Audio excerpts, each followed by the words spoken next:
Mais ça, en Algérie, ce n'est pas banal. Dans les autres plages, il y a beaucoup de garçons. Voilà, ils nous agressent. Voilà, avec, il y a le regard, les paroles. Ils restent assis et dès que tu vas nager, ils rappliquent tous autour de toi et te collent. Voilà. On dirait que c'est pas bon. Voilà, ici au moins t'es plus tranquille. Genre, il n'y a personne qui s'approche. Genre, ça va, on se sent plus en sécurité. Et tout. En plus, on se connaît, alors il n'y a pas de problème ici. Du coup, les filles se chauffent au soleil comme elles l'entendent.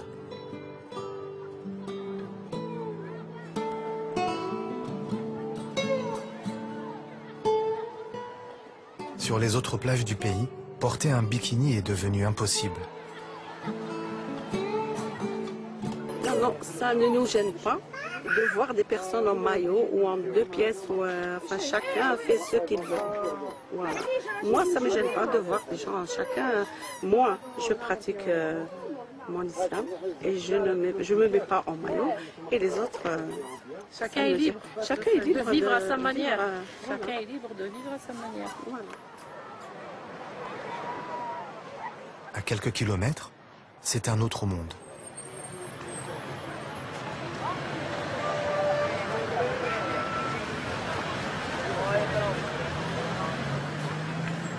Ici, le règlement, ce sont les gendarmes qui le font appliquer.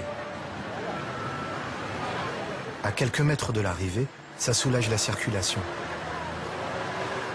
La plage publique remporte un franc succès.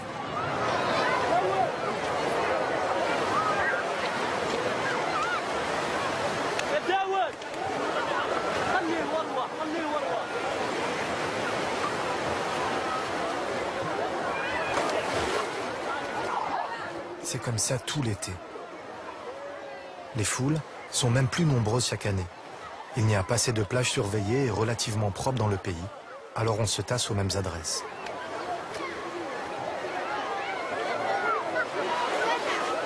Les femmes ne s'interrogent pas sur le choix du maillot.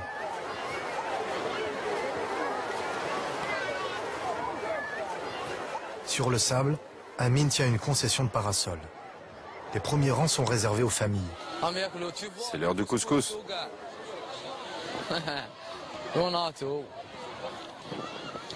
Voilà, les jeunes, on les installe derrière.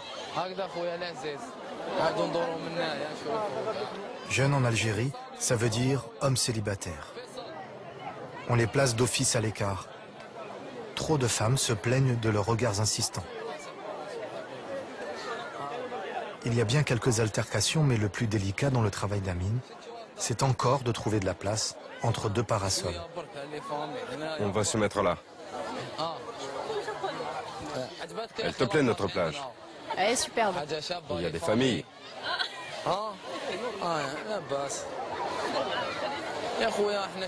Les Algériens, c'est pas des gens faciles. Il y en a qui sont plus souples, qui comprennent. Ici, il y en a qui font les fortes têtes. Mais bon, nous, on essaie d'être bien avec tout le monde.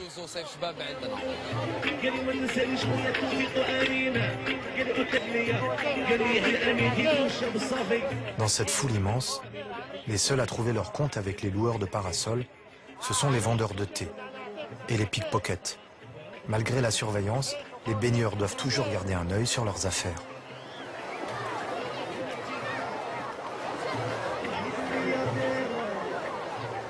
C'est sûr, ici, on doit rêver à un peu plus de calme.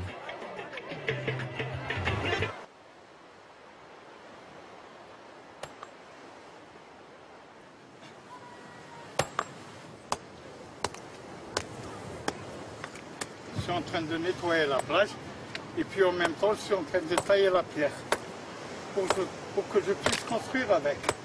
Mustapha perpétue les gestes d'autrefois pour bâtir son projet. La petite plage est une ancienne carrière romaine où baignent encore des commandes inachevées. Il a hérité de ce bout de terrain pour le transformer en petite étape touristique. Un rêve longuement mûri en traversant les mers du monde. J'ai fait mes études dans une académie navale. J'ai fait la mer Noire, la Baltique, la Caspienne, la mer d'Azov, la mer de... Pas mal de... J'étais navigant. Et une fois avoir pris ma retraite, j'ai toujours aimé investir, travailler dans le tourisme. C'est ce que je suis en train de faire actuellement. Toutes mes économies sont là. Mais les banques ne nous ont pas subventionnés, ne nous ont pas aidés. Son chantier a démarré il y a 20 ans. Mustapha avait creusé seul son puits dans la roche pour trouver de l'eau douce. 20 ans à se battre contre la pierre, les menaces des islamistes et l'administration parfois. Avec ses enfants, Mustapha veut juste ouvrir quelques chambres et une auberge. Pas grand-chose, mais c'est un travail d'Hercule. Vous voulez la vérité, on n'encourage pas les gens à faire ça. On ne les encourage pas. Il y a beaucoup de gens qui veulent faire ça. Ils veulent investir dans la viticulture, il y a des gens qui veulent investir dans la pisciculture, le tourisme. Il y a beaucoup de gens qui veulent investir. Mais seulement, il faut les encourager. Pas de tourisme, pas de camping, pas de sécurité sur le littoral algérien. Vers l'ouest, sur les 120 km de littoral jusqu'à la prochaine grande ville, il n'y a pas un seul hôtel. Et parfois, tout tient à un petit détail. J'attends toujours. Sans électricité, je ne peux rien faire. Je ne peux ni vendre des boissons fraîches, ni stocker l'alimentation, je ne peux rien faire. Cela fait 6 années que le transformateur ne fonctionne pas. Et l'ironie du sort, la centrale électrique se trouve à 2 mètres.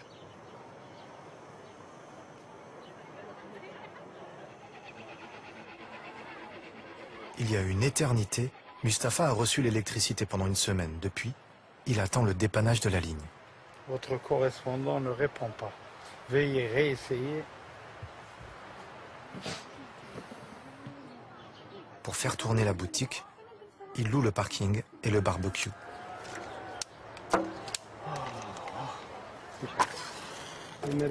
Des bricoles.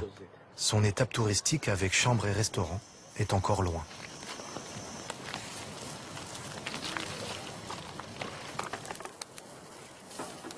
Ils ne m'ont pas encore programmé. Je vous souhaite une bonne journée. Au revoir. Il faut attendre la semaine prochaine. Si j'avais de l'électricité, je pourrais au moins organiser quelque chose. Je pourrais travailler. Je pourrais faire des soirées durant le ramadan.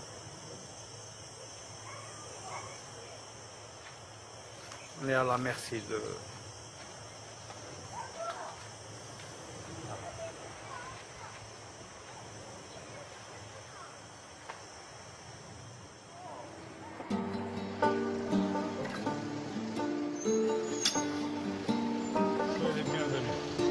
Mustapha dit toujours, on attend les jours meilleurs. Pour les clients de la plage, les jours meilleurs, ce sont ceux qu'ils passent ici.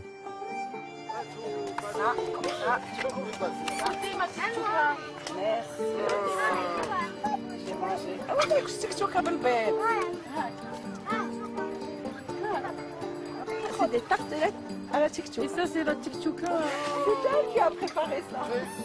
Les salades, les grillades et un autre incontournable de l'été, le feu de forêt.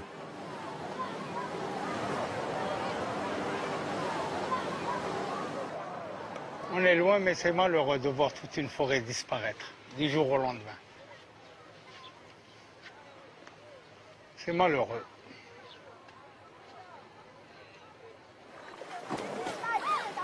Dans l'odeur des pins brûlés, la petite plage reste un îlot de fraîcheur.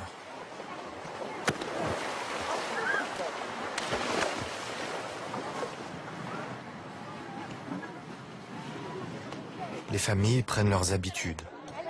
On les retrouve à la même place sur le rocher. La plage a ses personnages, ses visages familiers. Et tout devient léger. Viens. Viens. Bon, ben reste. Bilal.